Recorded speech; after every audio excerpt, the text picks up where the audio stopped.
Hello everyone. आज हम पढ़ने वाले हैं मोलस्का फाइलम। इससे पहले हम लोगों ने आर्थ्रोपोडा फाइलम जो है वो कंप्लीट कर लिया। ठीक है, तो जो मोलस्का फाइलम होता है ये सेकंड सबसे लार्जेस्ट फाइलम, याद रखिएगा। सेकंड सबसे क्या है? Largest phylum. ये बात एनसीईआरटी में दी गई है, तो ये बात नोट कर लीजिएगा। सबसे लार्जेस्ट फाइलम जो वो आर्थ्रोपोडा, जो कि हम कल प्रीवियस लेक्चर में पढ़ चुके हैं, और आज जो हम पढ़ रहे हैं मोलस्का फाइलम, ये सेकंड सबसे लार्जेस्ट है। यानी कि जितने भी एनिमल के फाइलम हम पढ़ने वाले हैं ना, उन सब फाइलम में सबसे बड़ा फाइलम जो होता है, यानी कि सबसे ज़्यादा एनिमल जो होते हैं वो आर्थ्रोपोडा फाइलम में आते हैं। और उसके बाद जो सेकंड नंबर पे आता है वो है मोलस्का। ठीक है, तो सबसे पहले बात करेंगे हम इसके हैबिट एंड हैबिटेट के बारे में, यानी कि इसकी आदतें क्या हैं और इसका वास स्थान क्या है। तो दे आर टेरेस्ट्रियल और एक्वेटिक, यानी कि ये पृथ्वी पर भी रहते हैं, यानी कि स्थल पर भी रहते हैं, और क्या होते हैं? एक्वेटिक, यानी कि पानी में भी पाए जाते हैं। पानी का मतलब यहाँ पर फ्रेश वाटर और मरीन दोनों से है। ठीक है, कुछ तो फ्रेश वाटर होते हैं और कुछ कैसे होते हैं? मरीन होते हैं। मरीन का मतलब जैसे सॉल्टी वाटर, समुद्र वगैरह हो गया। ठीक है, फिर बात करेंगे लेवल ऑफ ऑर्गेनाइजेशन की। तो इनका ऑर्गन कैसा होता है? Organ system level of organisation देखने को मिलता है, यानी कि इनकी बॉडी में सारे सिस्टम प्रेजेंट होते हैं। फिर तीसरा आता है जर्म लेयर। जर्म लेयर जो होती है वो कैसी होती है? ट्रिप्लोब्लास्टिक, यानी कि इसमें एक्टोडर्म, एंडोडर्म और मेसोडर्म तीनों लेयर पाई जाती हैं। ठीक, अब बात करते हैं सिलोम की। तो सिलोम जो होता है इसमें ट्रू होता है, यानी कि इसमें यू सिलोमेटिए होते हैं, यानी कि इनके एक्टोडर्म और एंडोडर्म के बीच में जो खाली स्पेस, यानी कि जो मेसोडर्म होता है ना, वो खाली होता है, यानी कि हॉलो लाइक स्ट्रक्चर। यानी कि बात करें कैविटी, कैविटी का मतलब होता है खाली स्पेस। ठीक है, तो वो क्या होता है? खाली होता है। इसीलिए क्या होता है? इसमें जो सिलोम होता है वो ट्रू होता है, यानी कि यू सिलोमेट यहाँ पर पाया जाता है। ठीक है, अब बात करते हैं बॉडी प्लान की। तो body tube with in tube. Tube with in tube का मतलब होता है कि इनमें एनस और जो माउथ होता है दोनों के लिए अलग अलग पोर जो होते हैं वो प्रेजेंट होते हैं। ठीक है, तो याद रखिएगा ट्यूब विद इन ट्यूब का मतलब क्या? इनके अंदर एक्सक्रीटरी पोर अलग होते हैं और माउथ जो होता है वो अलग पोर होता है। ठीक है, दोनों के लिए अलग अलग पोर होते हैं।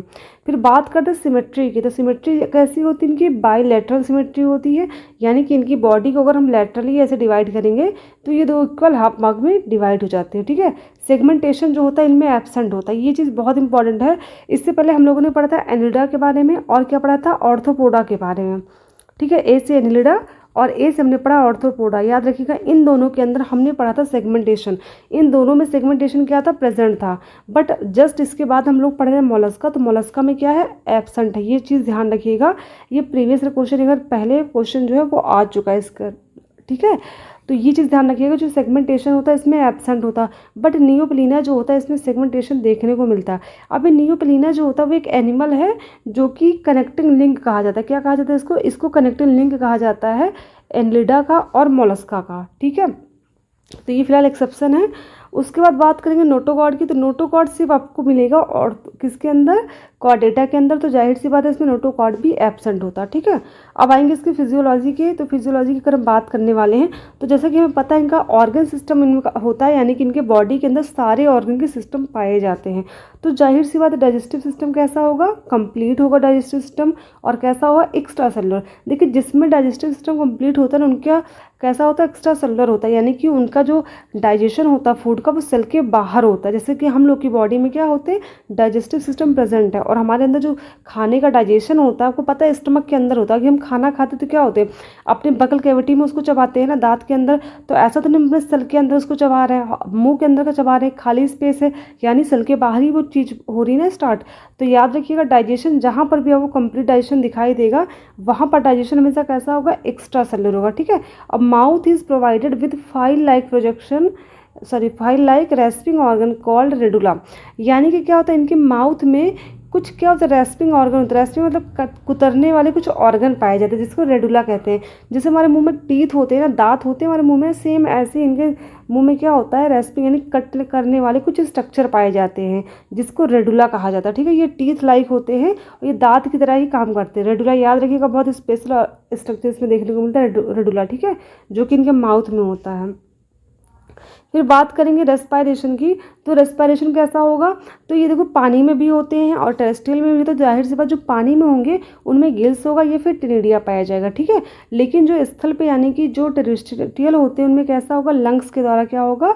रेस्पायरेशन देखने को मिलता है। अब बात करते हैं सर्कुलेटरी सिस्टम की। तो देखिए हमने आपको जो स्टार्टिंग में बढ़ाया था क्लासिफिकेशन ऑन द मतलब जो बेसिस था क्लासिफिकेशन का, उसमें मैंने आपको क्लोज टाइप और ओपन टाइप का एग्जाम्पल आपको दिया था, ट्रिक बताया था याद करने का। तो उसमें अगर आपने ध्यान दिया होगा तो आपको पता होगा, अदरवाइज मैं आपको फिर रिवाइज करा देती हूँ। इनमें दोनों टाइप का देखने को मिलता है, यानी कि ओपन भी होता है, क्लोज भी होता है, ठीक है। अब मैं यहीं पर आपको दिखा देती हूँ क्या था, नॉन सिफेलोकॉर्डेट, ये आता है आपको लगा नॉन सिफेलोकॉर्डेट। देखो सिफेलोकॉर्डेट जो होते हैं, यानी कि सिफेलो जो मोलस्कन थे, ये कौन होते हैं, यानी कि जिनके हेड पर क्या होते हैं, फुट पाए जाते हैं, यानी कि जैसे ऑक्टोपस हो गया, तो जो ऑक्टोपस होता है उसके हेड पर क्या होते हैं, फुट होते हैं, तो उनमें जो सर्कुलेटरी सिस्टम होता है वो क्लोज टाइप का होता है, ठीक है। बट जो अदर होते हैं उनमें कैसा होता है, ओपन टाइप का। जैसे स्नेल है, आपने देखा होगा एप्पल स्नेल, देखा होगा ना एप्पल एप्पल स्नेल, जिसको क्या बोलते हैं, पाइला कहते हैं, यूनियो है। इन सब में क्या होता है, blood circulatory system open type का होता है, ठीक है। और बाकी सब में कैसा होता है, जो जो यानी कि जो सिफेलोकॉर्डेट होते हैं उनमें कैसा होता है, क्लोज टाइप का होता है। और जो नॉन सिफेलोकॉर्डेट होते हैं उनमें कैसा होता है, ओपन टाइप का होता है, ठीक है। ये चीज़ ध्यान रखिएगा। अब बात करते हैं एक्सक्रीशन की। तो अगर एक्सक्रीशन की हम बात करें तो इनमें एक्सक्रीशन कैसे होता है, ऑर्गन ऑफ बोजेनस और कैवर्स ऑर्गन के द्वारा, ठीक है। तो इसमें दो स्पेशल ऑर्गन होते हैं, एक बोजेनस होता है, एक कैवर्स ऑर्गन होता है। दो ऑर्गन ऐसे स्पेशल पाए जाते हैं जिसकी हेल्प से इनमें क्या होता है, एक्सक्रीशन देखने को मिलता है। वैसे अगर अदर फाइलम की बात करें तो हर एक फाइलम में आपको एक्सक्रीटरी सिस्टम में आपने एक चीज़ पढ़ा होगा, सब में अलग अलग तरह के ऑर्गन आपने देखेंगे, ठीक है। तो फिलहाल आप सारे ऑर्गन लाइन से इसको सीक्वेंस वाइज याद कर लीजिएगा, बहुत आसान है, क्योंकि ज़्यादा कुछ तो है नहीं, हर सब में थोड़ा बहुत चीज़ें आपको एक्स्ट्रा देखने को मिले, बट सब में लगभग सेम ही हर चीज़ है, ठीक है। अब बात करेंगे नर्वस सिस्टम की, तो नर्वस सिस्टम इसका बहुत सिंपल होता है, गैंग्लिया प्रेजेंट होती है यहाँ पर और नर्व्स प्रेजेंट होती हैं, ठीक है। और बात करें रिप्रोडक्शन की, तो सेक्सुअल टाइप का तो होगा, जाहिर सी बात है, बट ये अगर इनकी बात करें कैसे होते हैं, तो ये बाइसेक्सुअल भी होते हैं यानी मोनोसियस होते हैं, और ये यूनिसेक्सुअल भी होते हैं यानी कि डायोसियस भी होते हैं, ठीक है। यानी कि इनके अंदर क्या होता है, कुछ एनिमल ऐसे होते हैं जिनके अंदर मेल फीमेल दोनों के क्या होते हैं, कैरेक्टर होते हैं, और कुछ एनिमल ऐसे होते हैं जिनके अंदर मेल अलग होता है, फीमेल अलग पाया जाता है, ठीक है। तो ये हो गया रिप्रोडक्शन की बात हमने के लिए। अब बात करेंगे फर्टिलाइजेशन की। तो अगर फर्टिलाइजेशन की बात करें तो कुछ में कैसा होता है, इंटरनल होता है, यानी कि बॉडी के अंदर ही फर्टिलाइजेशन हो जाता है, और कुछ एनिमल में क्या होता है, फर्टिलाइजेशन बॉडी के बाहर होता है, यानी कि पानी में होगा, ठीक है। अब बात करेंगे डेवलपमेंट की, तो डेवलपमेंट भी दोनों तरह का होगा, क्योंकि कुछ एनिमल में क्या होता है डेवलपमेंट इसलिए इनडायरेक्ट टाइप का होता है क्योंकि उनमें क्या होता है, लार्वल स्टेज पाई जाती है, और जिन एनिमल में लार्वल स्टेज नहीं पाई जाती है उनका डेवलपमेंट कैसा होगा, डायरेक्ट टाइप का होगा, ठीक है। अब बात करेंगे सेंसरी स्ट्रक्चर की, तो सेंसरी स्ट्रक्चर इसमें बहुत सारे होते हैं। एक तो सेंसरी टेंटिकल्स होता है, इनके हेड पे निकले होते हैं टेंटिकल्स जो कि दिखाई देते हैं, ठीक है। और क्या होता है, ऑस्ट्रेडियम होता है, आइज पाए जाते हैं, और क्या होते हैं, स्टैटोसिस्ट पाए जाते हैं, ठीक है, जो कि क्या होता है, बैलेंसिंग ऑर्गन होता है। अब इसके एग्जाम्पल देख लेते हैं। तो पहला क्या, पाइला, जिसको एप्पल स्नेल भी कहते हैं, ठीक है। अभी मैं एग्जाम्पल में अब डायग्राम दिखाती हूँ आपको। पिंक टाटा, जिसको पर्ल ऑयस्टर कहते हैं, ठीक है। यहाँ पे क्या होता है, मोती बनता है ना, सीपी की तरह स्ट्रक्चर ऐसा होता है, इसका स्ट्रक्चर ऐसे कुछ होता है, ठीक है। आपने देखा होगा सीपी जिसको बोलते हैं, तो ये पर्ल ऑयस्टर, ये इसी के अंदर क्या होता है, मोती बनता है, ठीक है। सीपिया, सीपिया को कटल फिश कहते हैं। ये क्वेश्चन भी आ चुका है, जैसे कि कौन सा ट्रू फिश है, तो कटल फिश जो होता है वो फिश नहीं होता, क्या होता है, ये मोलस्का है। तो याद रखिए कटल फिश या कैट फिश इसको कहते हैं। फिर आता है लोलिगो, लोलिगो जो होता है स्क्वैड होता है। फिर आता है ऑक्टोपस, ऑक्टोपस जो होता है इसके 8 आर्म्स होते हैं, इसलिए इसका नाम है ऑक्टोपस। इसको डेविल फिश कहते हैं, क्या कहते हैं, डेविल फिश कहते हैं, याद रखिएगा। एप्लाइसिया, एप्लाइसिया को बोलते हैं सी हेयर, ठीक है, यानी कि समुद्री खरगोश। फिर है डेंटेलियम, डेंटेलियम को क्या बोलते हैं, टस्क शेल, यानी कि हाथी का जो सूंड होता है उसको क्या बोलते हैं, टस्क बोलते हैं ना, तो इसलिए इसका नाम क्या है, डेंटेलियम। अब डेंटेलियम सबको आ रही ना, इस पर कैसे आ रही, आपको आवाज़ लग रही होगी डेंटेलियम के डेंटल, दांत से जुड़ी हुई चीज़ लग रही है, तो टस्क शेल, यानी कि इसको हाथी का जो सूंड होता है उसी की तरह क्या होता है, ये होता है, ठीक है। फिर आता है कीटोप्ल्यूरा, कीटोप्ल्यूरा को काइटन भी कहते हैं, ठीक है। तो ये तो फिलहाल इसके एग्जाम्पल हो गए। अब हम थोड़ा सा इसकी थोड़ी चीज़ें और भी जान लेते हैं इंपॉर्टेंट, जो कि एनसीईआरटी में दी गई है आपके। तो इसका ब्लड जो होता है, इसके ब्लड का कलर जो होता है वो ब्लू होता है। फिलहाल ये एनसीईआरटी में नहीं दिया, बट इसको जानना पूरी ज़रूरी है, थोड़ा सा जान लीजिएगा, सही रहेगा। इनके ब्लड का कलर ब्लू होता है। अब ब्लू होने का मेन रीज़न इसलिए होता है क्योंकि इनके अंदर जो पिगमेंट होता है ना वो हीमोग्लोबिन नहीं होता। याद रखिएगा, मोलस्का के ब्लड में हीमोग्लोबिन नहीं पाया जाता, बल्कि क्या पाया जाता है, हीमोसाइनिन। और हीमोसाइनिन में जो होता है जो मतलब मेटल पाया जाता है वो होता है कॉपर, ठीक है। तो हीमोसाइनिन में कॉपर पाया जाता है, जिसकी वजह से ब्लड का कलर कैसा होता है, ब्लू होता है। ये चीज़ ध्यान रखिएगा। अब बात करेंगे इनकी बॉडी जो होती है किससे कवर्ड होती है, क्योंकि आपने देखा होगा पाइला को अगर हम बात करें या फिर यूनियो किसी भी एनिमल की अगर बात करते हैं जो मोलस्का में होते हैं, उनकी बॉडी के ऊपर ना एक क्या होता है, जैसे आपने शंख देखा होगा, शंख बजाते हैं ना, तो शंख की तरह ही थोड़ा पाइला होता है, बट थोड़ा सॉफ्ट होगा। तो इनकी बॉडी जो होती है एक कैल्केरियस सेल से कवर्ड होती है, यानी कि सेल से, जैसे अंडा होता है, अंडे के ऊपर एक शेल पाई जाती है ना कैल्शियम कार्बोनेट की, वैसे इनके ऊपर भी क्या होता है, कवर होती है। हार्ड से, जिसको बोलते हैं कैलकेरियस शेल, यानी कैल्शियम की बनी हुई शेल होती है, ठीक है। Body is divided into head, muscular foot, visceral hump and mental. इनकी बॉडी किस में डिवाइड होती है? बॉडी जो होती है हेड में डिवाइड होती है, मस्कुलर फुट यानी कि जो इनका पैर होता है वो मस्कुलर मसल्स का बना होता है, ठीक है, यानी कि सॉफ्ट होता है। विसरल हम्प पाए जाते हैं। विसरल हम्प क्या होता है? इनकी बॉडी में ऐसी जगह जहाँ पर सारे ऑर्गन प्रेजेंट होते हैं, उस पूरी जगह को क्या बोलेंगे? Visceral hump. और क्या होता है? मेंटल। मेंटल जो होता है विसरल हम्प के ऊपर प्रेजेंट होती है, एक लेयर होती है। विसरल मास, अब इसको मैं डायग्राम दिखा देती हूँ फिर आपको समझाती हूँ ना, सब अब समझ में नहीं आएगा। ये डायग्राम देखिए, ये ऑक्टोपस है, ये देखिए, ये इसके आर्म्स है ऑक्टोपस के, ये इसका हेड है। अब अगर हम बात करें ना स्नेल की, ये स्नेल आपने देखा होगा जिसको क्या बोलते हैं? Apple snail. ये ठीक है, पाइला जिसको बोलते हैं, पाइला को एप्पल स्नेल कहते हैं। और ये यूनियो है,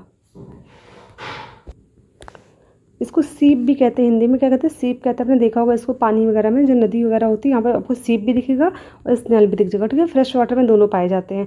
ये स्लज होता है, आपने बरसात के मौसम में देखा होगा कीड़ा चलता है तो इसके बाहर क्या चमकीला चमकीला सा कुछ दिखाई देता है दीवारों पर, तो ये होता है स्लज, ठीक है। ये बरसात के मौसम में स्नेल भी दिखा होगा अपने घर के बाहर, बहुत निकलते हैं बरसात के मौसम में, ये भी।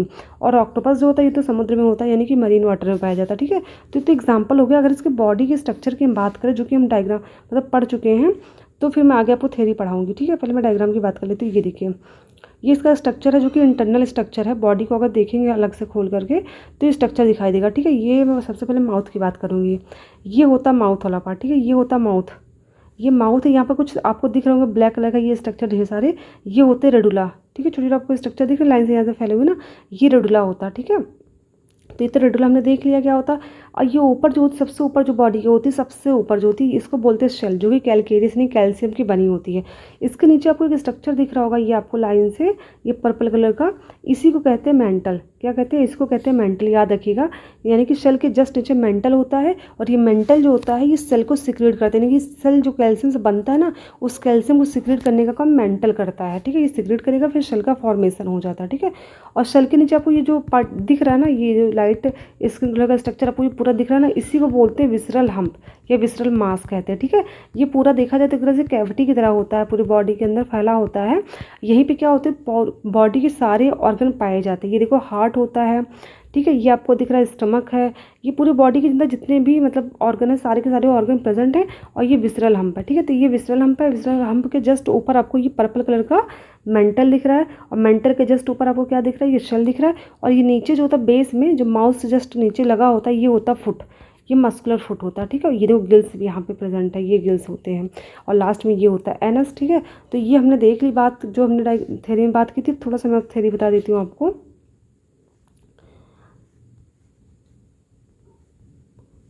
हाँ, body is divided into head, muscular foot, visceral hump and mental. देखो हेड तो हमने देख लिया जहाँ पर रेडुला निकला हुआ था। Foot, muscular foot just head के नीचे आपने देखा होगा ऐसे स्ट्रक्चर प्रेजेंट हुआ था, ठीक है। फिर विसरल हम्प जहाँ पे सारे ऑर्गन प्रेजेंट थे।